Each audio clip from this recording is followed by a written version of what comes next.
반갑습니다.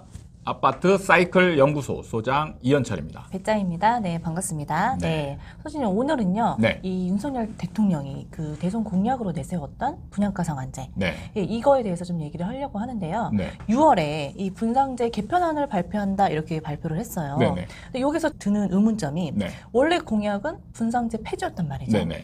그런데 개선안으로 좀 우회를 했어요.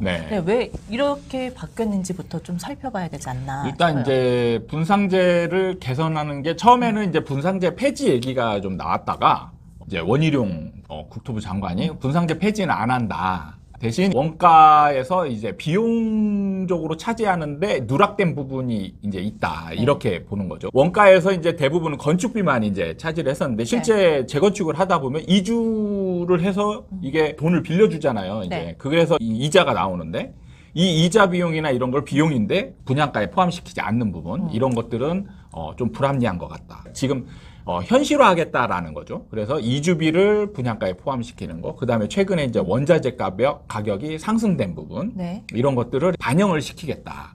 이거죠. 소장님 말씀을 들어보면 이 분양가에 현실화를 시킨다고 하셨잖아요. 그럼 결국에는 이것도 분양가가 올라가는 게 아니냐 이런 생각이 들거든요. 그렇죠. 그럼 분양가 상한제를 폐지를 하면 되지. 왜 개선안으로 발표를 하는지 그것도 이해가 안 된단 말이죠. 사실 이제 정부에서 고민한 측면은 그런 부분일 거예요. 분양가 상한제를 폐지하는 쪽이 이제 맞을 것 같기도 한데 문제는 이게 시장에 어떤 영향을 주느냐 이런 부분을 이제 고려를 했을 거예요. 그래서 제가 볼 때는 분양가 상한제가 미치는 영향이 이제 두 가지 정도가 크게 있는데 첫 번째는 이제 분양가 상한제가 존재하는 것과 안 하는 상황에서 달라지는 게 어차피 가격은 동일하게 올라가는데 달라지는 게 뭐냐? 동일하게 올라가는 건 아니에요. 올라가는 율이 동일하진 않다. 그렇죠.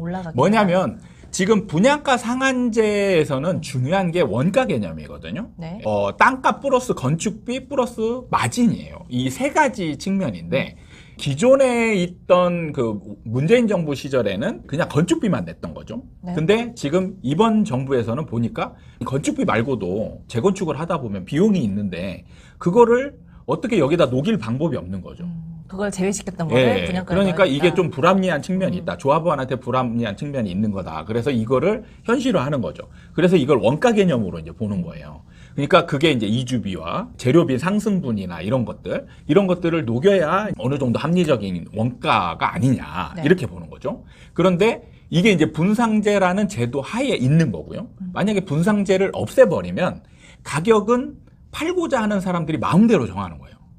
팔고자 하는 게 그러면 건설사나 조합에서 분양가 가격을 마음대로 정하는 거예요. 그러니까 여기에다가 이제 마진을 많이 높일 수 있다라는 거죠. 그래서 분양가 상한제는 마진은 어느 정도 정해져 있는 거예요. 이제 대신에 원가 개념에 있어서 좀 비합리적인 부분을 합리화시키겠다. 그래서 이제 그 분양가 상한제를 유지하겠다. 이런 측면인 거고. 그 다음에 시장에 미치는 영향. 이런 걸 보면 분양가 상한제를 폐지하면 분양가 가격이 터무니없이 막 높아질 수 있잖아요. 그러면 이제 시장에 미치는 영향이 굉장히 커지는 거예요. 그러니까 만약에 가격을 굉장히 높게 했는데 잘 팔리거나 이러면 다시 일반 가격을 상승시킬 수도 있고 아니면 이제 너무 높아져서 미분양이 진짜 급속도로 늘어날 수도 있고 이런 측면이 있기 때문에 이제 시장에 미치는 영향을 좀 최소화시키려고 노력한 게 아니냐 이렇게 이제 봐지는 겁니다. 어느 정도 최소화시키려고 노력을 한다고 하셨는데 그럼 진짜 실제로 6월 달에 그렇게 개편안이 발표되면 이전과는 다른 분양가가 나올 거 아니에요? 그럼 사람들이 어떻게 받아들일지 좀 궁금하거든요. 사실은 이제 정부 입장에서는 이게 이제 시장에 미칠 영향이 적다라고 판단을 하는 것 같지만 실제로는 분양가 자체가 올라가는 것만으로도 시장에 엄청난 파장이 일으켜지는 거죠. 거부감이 들 수도 있을 것 같거든요. 그러니까 실제로 지금 보면 서울 수도권에서 분명히 이제 미계약분이 나왔어요. 수도권에서도 이제 먼저 미계약분이 나왔고 지금 미분양으로 연결이 되어 있고요. 그 다음에 서울에서도 이제 미계약분이 나왔다라는 방송을 우리가 했단 말이죠. 그런 상황에서도 서울 지역 안에서 보면 청약 경쟁률이 심한 현장들이 있어요. 그럼 왜 이렇게 양극화 현상이 일어나느냐? 이거의 결정적인 요인은 분양가 상한제가 적용되었느냐 안 되었느냐. 그리고 이거를 조금 더 확대해 보면 청약을 받는 사람 입장에서 시세 차익이 많이 있느냐 거의 없느냐 이런 부분이거든요. 그러니까 지금의 이제 그 청약자의 핵심은 뭐냐면 시세 차익이 확실하냐 아니냐예요. 이건데 분양가가 올라가게 되면 청약자 입장에서는 시세 차익이 불투명해지는 거죠. 청약자로 참여하는 적극성이 떨어지게 된다는 거죠. 그러니까 기대했던 수익률이 떨어지게 되면 적극성이 좀 떨어진다. 그렇죠. 적극성이 떨어지면서 이 필연적으로 이제 나타나는 현상이 청약 경쟁률이 줄어들고요. 그러다음에 청약 경쟁률이 줄어들게 되면 반드시 이제 미계약분들이 나오고요. 예, 그리고 그로 인해서 미분양이 나타날 확률이 높아지는 거예요. 이전까지는 그 분양가 상한제가 적용된 단지에서 네. 적용되지 않은 단지에서 그렇죠. 적용되지 않은 단지에서 이제 네. 미계약분이 나온 거죠. 네. 네. 그랬는데 이번에는 분양가 상한제가 적용이 되어도 네. 미계약분이 나올 수도 있다. 그렇죠. 그러니까 분양가 상한제가 이제 원가 개념이 현실화된 현장에서는 분양가가 올라갈 확률이 굉장히 높고요. 이주비와 원가 상승률을 반영을 하게 되면 생각보다 분양가가 높게 나올 확률이 많아요. 그렇게 본다면 이제 청약을 넣는 사람 입장에서는 가격에 대한 의문이 생길 가능성이 많죠. 여기서 지금 너무 비싼 거 아니야? 뭐 이런 느낌? 그리고 여기서 더 올라갈까? 이런 느낌? 이렇게 되면서 적극성을 떨어뜨리는 게 지금 금리 올라가고 있지. 그다음에 대출 규제는 아직 완전히 풀어진 게 아니잖아요. 그래서 대출도 잘 안 나오지. 이런 측면이 결부돼서 청약자들이 청약을 안 넣고자 하는 사람들이 꽤 이제 늘어날 가능성이 많다라는 거죠. 좀 더 신중하게 접근을 해야 할 것 같긴 해요. 네. 실제로 진짜 그 청약 경쟁률이 떨어지면 당첨될 확률도 높아지는 거잖아요. 네. 그럼 정말 신중하게 좀 접근을 해야 될 것 같은데 그럼 실제 만약에 내가 청약을 준비하는 사람이다 네. 이렇게 생각하면 좀 어떤 면을 주의 깊게 살펴봐야 될까요? 사실은 이제 지금까지는 청약도 좀 조심해라 이런 측면인데 이제 그나마 이제 분양가 상한제 완전 적용돼서 시세 차익이 뭐 월등하게 많이 난다 이런 데들은 조금 접근을 하셔도 괜찮다 실거주 입장에서 이런 식으로 이제 어느 정도 얘기를 했었는데 지금 같은 경우는 이제 분양가 상한제 적용이 되더라도 이제 가격이 높아지고 그런 다음에 이제 주변보다 비교했을 때 좀 낮을 수도 있어요. 네. 근데 주의해야 될 게 있어요. 그쵸. 그게 궁금하다는 거죠. 그러니까 주의해야 될 게 뭐냐면 항상 제가 이제 여러분들한테 일종의 지적질을 하는 게 뭐냐면 시간을 고정시켜 놓는다는 거예요. 네. 그러니까 지금 시점에 이제 옆에 아파트 비교를 할 거 아니에요. 네. 예를 들어서 옆에 아파트가 10억이에요. 자, 이 아파트 분양가가 9억입니다. 그러면 받아야 될까요? 말아야 될까요? 그래도 1억 사니까. 네. 괜찮잖아요. 그러니까 이게 함정입니다. 네. 벗어나지 않군요, 저는. 그러니까 이게 함정인 게 뭐냐면 지금 이 10억을 고정시켜 놓은 거예요. 이 가격을, 이 아파트 가격을. 그렇죠.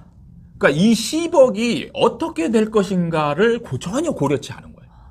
내가 실제 입주할 2, 3년 후에 그 가격을 그렇죠. 생각하지 않았다. 지금 시장이 변해가는 추세가 중요한 건데 여러분들은 항상 뭐냐면 뭔가를 고려할 때 시간 개념을 현재 시간 수준으로 딱 고정을 시켜 넣어서 비교를 한단 말이에요. 이게 가장 잘못된 분석이에요. 그럼 어떻게 접근을 해야 될까요? 그러니까 일반 가격이 어떻게 변할 거냐를 눈여겨봐야 되는 거죠. 그러니까 지금 같은 경우 이제 하락 추세로 간다. 그럼 얘가 10억이 아니고 이제 9억, 8억 떨어질 수 있죠. 그럼 비싸지게 되는 거죠. 그렇죠. 얘는 고정이잖아요. 9억으로. 네. 고정이니까 시간이 지남으로 인해서 얘가 이렇게 되는 거예요. 그러면 이게 나중에 어떻게 되느냐.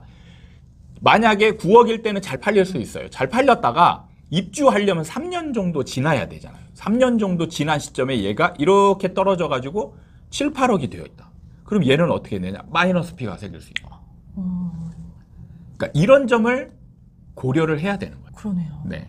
오히려 반대로 생각하죠. 저희는 기존의 아파트 가격을 고정화시키고 네. 이 분양가를 어떻게 올라갈 것이다 이렇게 생각했는데 반대로 접근을 해야 되네요. 그러니까 이게 상승장이면 어떻게 되느냐. 상승장이면 얘 옆에 있던 10억이 얘가 15억이 돼 있어요. 얘가 9억이었는데 15억이 되니까 6억의 시세 차익이 생기는 거잖아요. 네. 그러니까 입주할 때 얘는 6억의 시세 차익이 생겨 있는 거예요. 그래서 느닷없이 막 분양가보다 2배 이상 올라간 아파트가 생기고 이런 게 바로 상승장에서 이루어지는 겁니다. 실제로 또 있었잖아요. 네. 실제로 그렇게 있었고 이제 앞으로 하락장으로 가게 되면 어떻게 될 건가? 이거를 그러니까 추세가 변화하는 과정까지 생각을 해야 되는 거예요. 그러니까 이전에 있었던 일들이 또 똑같이 벌어질 거라고 생각하면 안 된다. 그렇죠. 절대 안 되죠. 지금은 상승장이 아니잖아요. 네네. 지금이 상승장이라면 이 10억이 나중에 3년 뒤에는 15억이 되어 있겠지만 이 10억이 6억이 되어 있을 수도 있단 말이죠. 이걸 고려해야 되는 거예요. 여러분들이 많은 실수를 하는 부분이 뭐냐면 이 10억이라는 걸 항상 고정화 시켜놓는다는 거예요. 비교 대상이 네. 고정화되어 있다는 거예요. 이 고정화 시켜놓으면 안 되는 거예요. 사실 소장님한테 어떤 걸 주의해야 되냐 네. 이렇게 질문했을 때 네. 저는 좀 입지나 막 이런 걸 또 얘기하실 줄 알았거든요. 네. 근데 전혀 다른 얘기. 이 전체 시장이 어떻게 흘러갈지를 예측을 그렇죠. 하고 거기에 맞춰서 대응을 해야 된다. 네. 이렇게 얘기하시는 거죠. 그러니까 여러분들이 이제 어떤 현장을 분석할 때는 항상 비교 대상을 이제 선정할 거 아니에요. 그럼 비슷한. 그럼 얘는 입지나 이런 거 따졌을 때 이거에 한 90% 정도면 적정하다. 뭐 이렇게 이제 분석을 한다라면 얘가 10억이면 얘가 9억이면 그냥 또이또이죠. 그럼 이런 거는 사실 사면 안 되는 거죠. 그러니까 하락장에서 조심해야 될 거는 이 비교 대상 아파트가 과연 올라갈 거냐 떨어질 거냐. 그런 다음에 얘랑 이제 떨어져 있을 때의 가격과 내 이 아파트를 비교를 해야 되는 거죠. 그렇게 되면 얘가 만약에 10억짜리가 6억이 되어 있다. 그러면 어마어마하게 비싼 가격이 되는 거죠. 그럼 얘도 떨어지는 거예요. 그렇죠. 네. 사람들의 인식이 또 바뀌게 되니까요. 네. 그러니까 이런 점을 고려하지 않고 분석을 하는 거는 아무 의미가 없습니다. 그러게요. 네. 공부 잘하는 애들 말고 꼴찌하는 애들이 막 밑줄 되게 많이 치고 막 이렇게 형광펜을 다 칠해놓고 막 이런 네. 것처럼 네. 그렇게 될 수도 있겠네요. 네. 그렇게 옆에 있었는데 아직도 입지 타령을 하네요, 제가. 소장님 옆에 있었는데. 네. 오늘 시간에 이 분양가 상한제에 대해서 얘기를 해봤는데, 청약을 준비하시는 분들은 소장님께서 말씀하셨던 부분을 진짜 주의 깊게 좀 생각하셔서 접근을 하셔야 될 것 같아요. 네. 오늘 시간이 도움이 되셨다면 구독과 좋아요 부탁드립니다. 다음에 또 찾아뵙도록 하겠습니다. 감사합니다.